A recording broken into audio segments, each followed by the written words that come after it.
Não dá vontade de parar, né? Quando o Espírito Santo vem e muda todo um roteiro de um culto que a gente está acostumado. Mas nós precisamos ter esse entendimento de quando o Espírito Santo está no lugar, é Ele quem dita. É Ele quem faz. Vocês estão bem? Eu acredito muito que... Eu sinto isso sobre esse lugar em específico, onde vocês vão viver muito mais em família. Eu sinto isso, não como se vocês não vivessem isso, mas eu sinto uma transição. O Senhor, Ele leva no nível mais profundo, onde vocês vão cuidar um dos outros para que outros venham. Então, carregam essa graça, esse entendimento do amor de Deus e que vocês são importantes. Vocês não precisam fazer o que os outros fazem, mas vocês só precisam entender aquilo que vocês carregam. Vocês só precisam entender o seu lugar no corpo. E no corpo há muitos membros. Braço, nariz, perna. Então, não tem como você fazer a função que o outro faz. Você só precisa entender o seu papel. E quando você começa a entender o seu papel, você não quer o que o outro tem. Entende? Você começa a parar de se comparar com o outro. E você começa a carregar e andar por aquilo que o Senhor liberou sobre você. E eu sinto algo muito específico aqui. Vejo como se corações estivessem frios e o Senhor reativando a chama novamente. Eu achei muito que isso ia acontecer no final do culto, mas como eu falei, o Espírito Santo ele faz o que Ele quer. E até mudou completamente o que eu ia falar. E eu amo quando Ele vem. Eu amo quando Ele vem. Amém? Abra sua Bíblia agora em Mateus 26.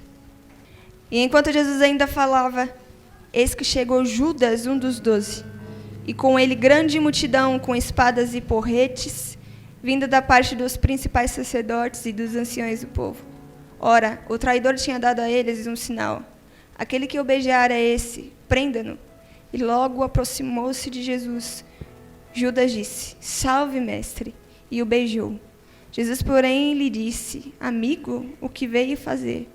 Nisso, aproximando-se, agarraram Jesus e o prenderam.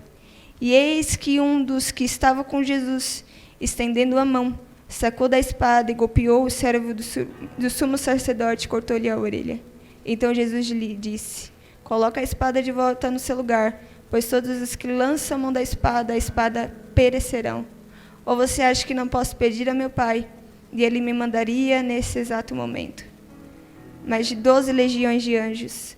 Mas como então se cumpriram as escrituras que dizem que assim deve acontecer? Se cumpririam. Naquele momento Jesus disse às multidões, vocês vieram com espadas e porretes para prender-me como se eu fosse um salteador? Todos os dias no templo eu me assentava ensinando, e vocês não me prenderam. Tudo isso, porém, aconteceu para se cumprir as escrituras dos profetas. Então todos os discípulos o deixaram e o fugiram. Eu não ia ler essa palavra, mas quando eu abri a Bíblia aqui, caiu nela. E eu não sei vocês, mas todos nós já fomos um Judas. E sempre, essa natureza humana de negar Jesus, ela recai sobre nós. Seja no nosso dia a dia, seja na nossa escola, seja na nossa faculdade. E uma das coisas que a gente tem visto como Dunamis Love para quem não sabe, o Dunamis a gente capacita, treina adolescentes. Tem uma One Lover aqui, ela está no 3º ano agora. E a gente treina os adolescentes e a gente capacita esses adolescentes a pregarem nas escolas. E uma das coisas que a gente mais tem visto Ari, a gente está tentando levar o amor de Deus, mas nem os cristãos da escola estão se posicionando. É como se o tempo todo tivesse uma luta, sabe? Para que essas pessoas não se posicionem, mas não é uma luta que pode te parar. É a sua vontade. É o seu posicionamento, é a sua disposição de amar a Jesus. E uma das coisas que eu vim falar hoje com vocês é sobre o amor marcante de Deus. Porque a nossa geração hoje está sendo levada e influenciada muito fácil pelas coisas aí de fora. E Judas, ele andava com Jesus. Judas tinha os ensinamentos de Jesus. Eu acredito, e entrando numa linguagem de hoje, nós como igreja estamos o tempo todo com Jesus. Nós vemos os sinais, nós vemos os milagres, nós vemos as maravilhas, nós vimos cura, nós experimentamos da glória de Deus, mas um problema que a gente não pode ter, e é o que Judas teve, era se acostumar com a presença e não reconhecer direito quem estava na frente dele. Então, o que nós temos falado com eles é: não se acostumem com a presença. Não se acostume com a presença, porque quando você começar a se acostumar com a presença, vai chegar um nível, vai chegar um dia onde você vai falar: é só mais uma oração. É só mais um culto. Mas é só mais uma pregação, mas é só mais uma conferência, mas é só mais um movimento. E não é só mais um movimento. Não é só mais uma pregação. É o impacto que você tem que gerar na sua sociedade com a sua chama por Jesus. Sabe, a gente tem visto, e cara, eu vejo irmãos meus, e isso parte do meu coração. E a gente vê também músicos por aí, cantores que estavam aqui, e hoje em dia não estão mais, porque um dia se acostumaram com a presença. E quando você se acostuma com a presença, pode chegar outras oportunidades na sua frente, que você vai falar, e você vai querer essas oportunidades. Eu sinto muito forte hoje que o Senhor, Ele vai marcar o seu coração para você nunca mais esquecer de onde que Ele te tirou. Você não pode esquecer de onde o Senhor te tirou. Eu estava orando esses dias e o Dantas estava comigo lá no Retiro Vox da igreja, e foi insano. Foi uma presença absurda de Deus. A gente teve 4 dias completamente cheios da presença de Deus. E a cada dia que tinha, era algo novo que nós experimentávamos. E eu fui para casa cansada. E a primeira coisa que eu fiz foi dormir. E eu acordei. E aí eu falei: Deus, eu não acredito que eu saí de 4 dias intensos da sua presença. E a primeira coisa que eu fiz foi chegar em casa, dormir. Cara, o meu corpo estava cansado. E aí eu fui trabalhar no outro dia e veio isso novamente. Não é possível que eu experimentei da sua glória. Não é possível que eu experimentei do novo do Senhor. E o que eu quero é dormir. O que eu quero é descansar. Sabe, hoje nós precisamos ter uma urgência por mais de Deus. E seja onde você estiver, não dá para você sair daqui, receber, ir para sua casa, ir para sua escola, ir para o seu trabalho e não transformar aquele lugar. Então, o que a gente precisa entender é: o que eu faço com aquilo que eu recebo? A gente foi pego hoje pela glória de Deus aqui. A gente foi pego hoje pela presença manifesta do Espírito Santo. Você foi tocado por uma cura. Outros foi tocado pelo amor que não recebia faz tempo. E o que você vai fazer com aquilo que você recebeu? Não dá para a gente ficar o mesmo. Não dá para a gente ficar o mesmo. E sabe, é muito bom estudar, é muito bom a gente ter cada vez mais conhecimento. Cada vez mais conhecimento. Mas se em algum momento chegar e esse tanto de conhecimento, essa tanta de sabedoria, e não nos levar a gente para a presença apaixonada de Deus, sabe? Uma presença apaixonante, uma entrega apaixonante de Deus, isso não significa nada, isso não vai adiantar nada. Nós precisamos voltar à simplicidade do Evangelho. Nós precisamos voltar ao lugar da essência. Nós precisamos. Abra sua Bíblia lá em Apocalipse 2. Conheço as obras que você realiza, tanto seu esforço como a sua perseverança. Sei que você não pode suportar os maus e que pôs a prova os que se declaram apóstolos e não são, e descobriu que são mentirosos. Você tem perseverança e suportou provas por causa do meu nome, sem esmorecer. Tenho, porém, contra você o seguinte: você abandonou o seu primeiro amor. Lembre-se, pois, de onde você caiu. Arrependa-se e volte à prática das primeiras obras. Se você não se arrepender, virei até você e tirarei o seu candelabro do lugar dele. Nós acostumamos com a presença de Deus e eu estava pensando esses dias e eu falei, Deus, quando o Senhor veio e eu tive esse encontro tão marcante com o Senhor, a única coisa que eu queria era muito mais a sua presença. A única coisa que eu queria, eu saía da faculdade, o pessoal falava, Ari, vamos sair para comer, vamos dar risada, enfim. Eu falava, não, eu tenho um encontro com o meu amado hoje. E eu voltava para casa e eu ficava até 3 horas da manhã.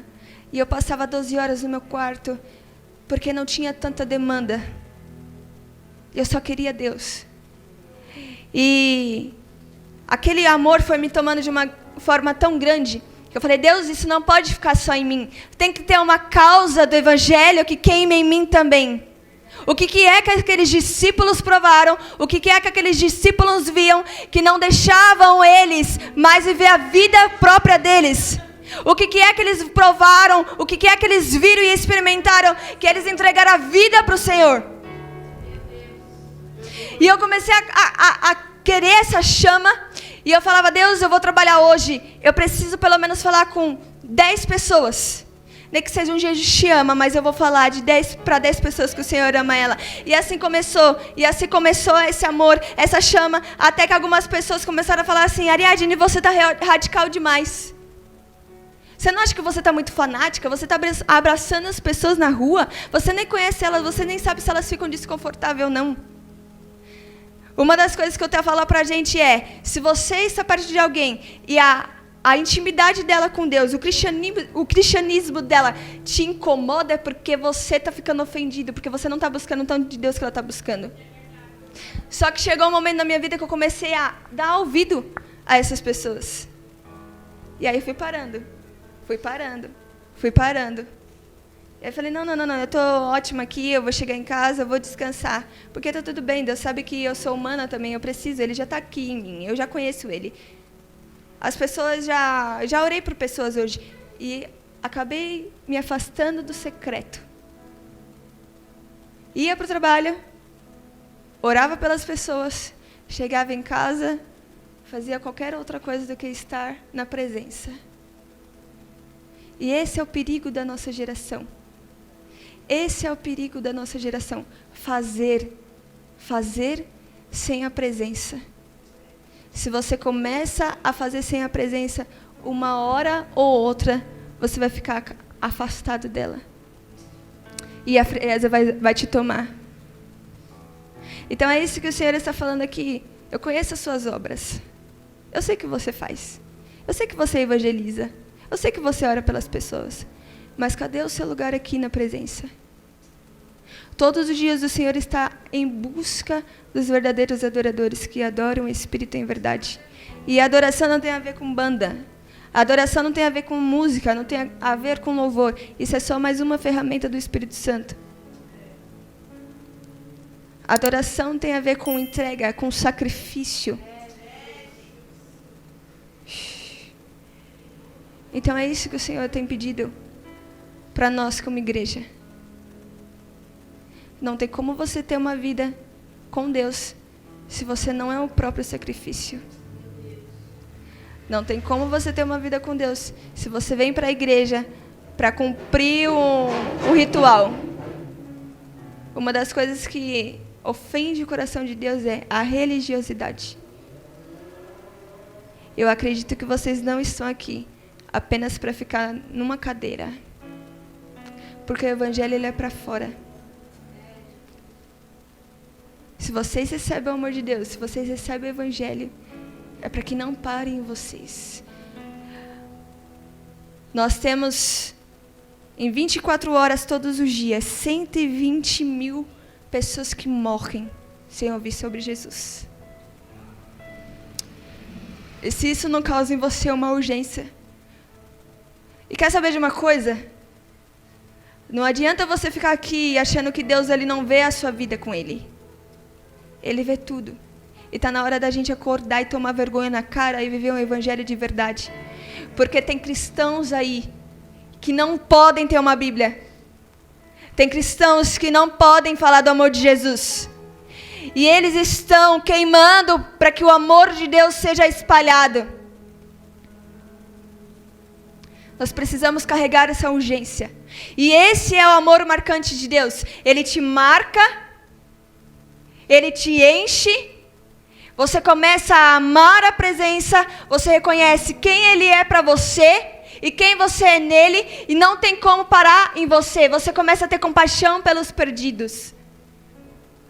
Eu estava falando hoje com o pessoal e eu falei assim, não tem como você dizer que ama a Deus e parar em você. A gente estava vindo no Uber agora e falando de Jesus pro Uber e uma chama vai aumentando. Não tem como você falar das Escrituras e não queimar. Não tem como você falar das Escrituras. Se você não está queimando, cara, alguma coisa de errado está acontecendo em você. Se você fala de Jesus e não está queimando, alguma coisa de errado está acontecendo com o seu cristianismo. E o Evangelho é isso, ele veio ofender você. O Evangelho não é para te levar num lugar de conforto. Ele não vai passar. E fuja de igreja, e fuja de gente que passa a mão na tua cabeça, cara. Porque você não vai crescer. E fuja dessa mentira de Satanás, de que a Bíblia precisa ser atualizada. Não precisa ser atualizada coisa nenhuma. A Bíblia é a verdade. E só com a Bíblia, só com a palavra viva de Deus nós podemos ser transformados. Em Romanos 12, 2 diz que nós precisamos ter o quê? Não se conformar com as coisas desse mundo, mas transformar-vos pela renovação da sua mente. Tenha uma metanoia de Deus em você. Tenha os pensamentos de Cristo. E uma das coisas que eu tenho visto, e nós temos clamado muito é, Senhor, não deixe que os meus próprios pensamentos me afastem do Senhor, mas compartilhe o teu coração comigo. O que é que o Senhor está chorando? O que é que o Senhor está clamando agora? Pelo que dói no seu coração. A gente precisa ter urgência do coração de Deus. Nós precisamos ter urgência do coração de Deus. Nós precisamos carregar aquilo que Ele carrega.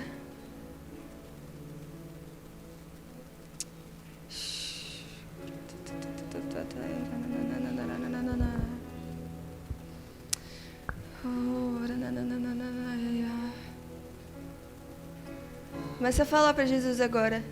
Feche os seus olhos. E começa a dizer, Jesus, não me deixe ficar de fora daquilo que o Senhor está fazendo. Não me deixe ficar de fora do que o Senhor está fazendo na terra. Compartilha do seu coração comigo. Me dê as dores que tem no seu coração. Me dê as causas que tem no seu coração. Cara, talvez a sua escola, e você não está lá em vão, e o Senhor está te chamando para impactar a sua escola agora, para impactar o seu local de trabalho, para impactar o seu bairro. A sua família, cara, está precisando de você. Se você sofre perseguição na sua casa, começa a orar por eles.